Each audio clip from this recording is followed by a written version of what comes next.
Welcome back. Congresswoman Marjorie Taylor Greene will be the first lawmaker to testify under oath about the January 6th Capitol attack.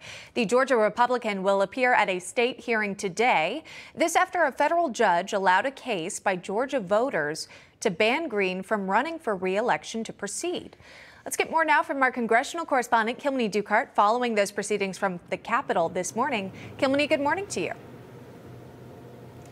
Good morning, Emma. We're monitoring that hearing. It's about to get underway. Congresswoman Greene will have to testify before an administrative judge in Atlanta whether she violated Section 3 of the 14th Amendment, which was actually enacted after the Civil War to bar Confederates from running.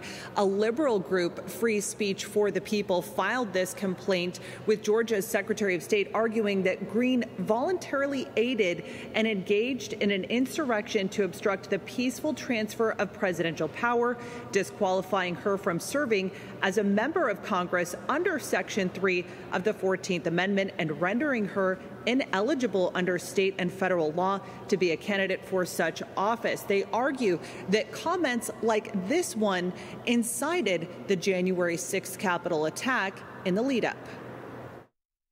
You can't allow it to just transfer power peacefully like Joe Biden wants and allow him to become our president, because he did not win this election. It's being stolen and the evidence is there. Georgia's Secretary of State Brad Raffensperger will be presiding over this case next week. Former U.S. President Donald Trump blasted the effort in a statement, saying the governor of Georgia, Brian Kemp, and Secretary of State Brad Raffensperger, perhaps in collusion with the radical left Democrats, have allowed a horrible thing to happen to a very popular Republican Congresswoman, Marjorie Taylor Greene. She is now going through hell in their attempt to unseat her. And we also heard from Republican House Minority Leader Kevin McCarthy, who tweeted, American voters should determine who represents them in Congress, not well-funded political activists. Mark Ilias's case against Representative Taylor Greene is undemocratic and un-American. Well, Georgia's Secretary of State will have to determine whether Greene violated this law, which was enacted in 1868, and whether her comments and her actions, whether that applies to her. I spoke with Congresswoman Greene earlier this week. She has dismissed this as nothing but an attempt by Democrats to steal the election. She said it should be up to voters to decide. All right, we'll be watching for the very latest. Kilmeny Dukart, thank you very much for your reporting. All right, CNN Plus is set to end on April 30th. That just after 3 weeks of launching. Mike Carter, our New York correspondent, has more on this. Mike. Do you need more CNN in your life? Well, if you're like most Americans, the answer to that question is no. The same week that Netflix announced it had lost more than 200,000 subscribers in Q1 of this year, it was revealed that CNN Plus has an average daily viewership of under 10,000 people. That's less than 3 weeks into its venture. These are the faces we see. CNN, the network, had been working on the launch of its streaming platform, CNN Plus, since the summer of 2021 and had invested nearly $100 million into the venture. It also lured a few big names from rival networks, most notably Chris Wallace, who abruptly quit Fox News after 18 years in December and was set to host Who's Talking to Chris Wallace 4 times a week on CNN Plus. But for weeks now, Wallace was said to be unhappy with how things were going at CNN Plus. One source saying, Chris Wallace is having breakdowns over the miserable launch of CNN Plus. Insiders say Wallace wants a CNN show or is threatening to walk, and was at one point even having staffers count how many times a day the promo for his CNN Plus show was playing on CNN.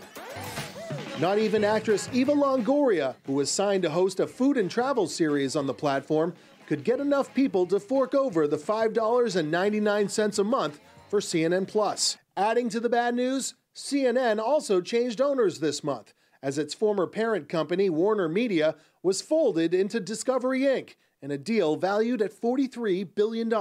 Sir, real quick, do you watch CNN Plus? Do not. Sir, do you watch CNN Plus?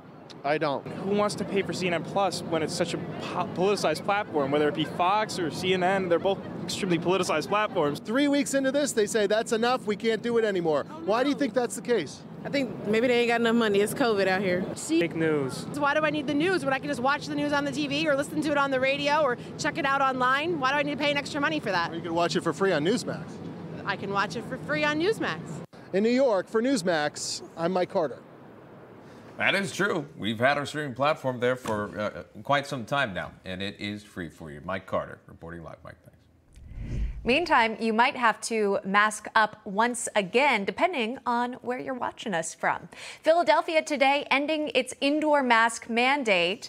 The decision, though, coming just days after it was reinstated for all indoor activities. But it's a different policy on the West Coast, where starting today, Los Angeles County will require masks on all public transit within the county. That also includes airports and bus terminals. Joining us now is Newsmax analyst, author of the book, The Case for Vaccine Mandates, Harvard Law professor emeritus Alan Dershowitz. Always great to see you, sir. Thanks so much for coming on today. Let me get your thoughts to sort of this mixed messaging about masks. What do you make of it? Well, of course, there's mixed messaging because the courts have refused to directly confront the issue as to whether or not mask mandates are constitutional. They found every possible way to avoid the issue.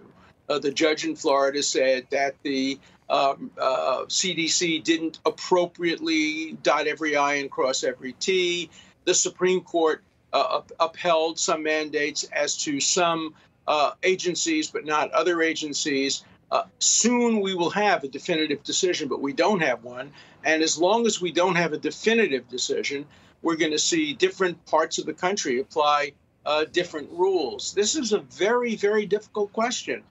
The right of people not to wear masks against the right of people not to be exposed to the coughing and sneezing and germ spreading of people who aren't wearing masks. It's a very difficult question in a democracy. And the real question is who decides? It ought to be decided by the legislatures, not by governors, presidents, and administrative agencies. We've seen, though, now it's up to the people if they're flying, right? In most cases, these airlines have now lifted the mandates along with that federal judge's ruling, which is being appealed by the DOJ. But people can choose either to wear the mask or not wear the mask. That's being appealed. What do you think happens next? Well, you know, that's only partly the truth. Yes, the person sitting next to me has the right to decide whether to wear his mask or not. But under this ruling, I don't have the right not to sit next to somebody who is not wearing a mask. I'm going to wear a mask. That's my decision. But I would like to sit next to somebody on the airplane who's also wearing a mask. That reduces considerably the likelihood of me getting COVID. So these two rights are in direct conflict, and that's what has to be decided. What's going to be decided next is an appeal. And I suspect the Biden administration will lose this appeal because the administrative agency didn't follow the rules. What's important to do next is to have the administrative agencies follow the rules and then put this issue in front of Congress. Congress ought to ultimately be making the decision as to whether people who fly on airplanes have to wear masks. If they refuse to make that decision, then the situation will remain in flux the way it is.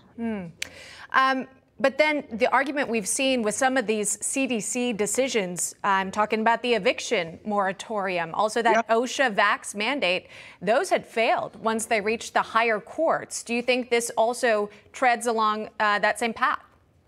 I do, because the administrative agencies aren't doing their jobs. They're not following the law carefully. And also, it shouldn't be administrative agencies that make these decisions. It should be Congress. So I think these mandates, I wrote it in my book, Case for Vaccine Mandates, these mandates will all fail unless they're ultimately enacted by legislatures. That's what the Constitution requires. We have a tripart system of government. The legislature makes the law. The executive applies the law. But in these mandates, it's been the executive that's been making the law. And that's what the courts have found to be illegal.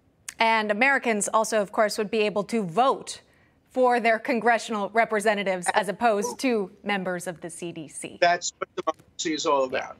All right. Professor Alan Dershowitz, thanks so much for joining us today. We appreciate your insight.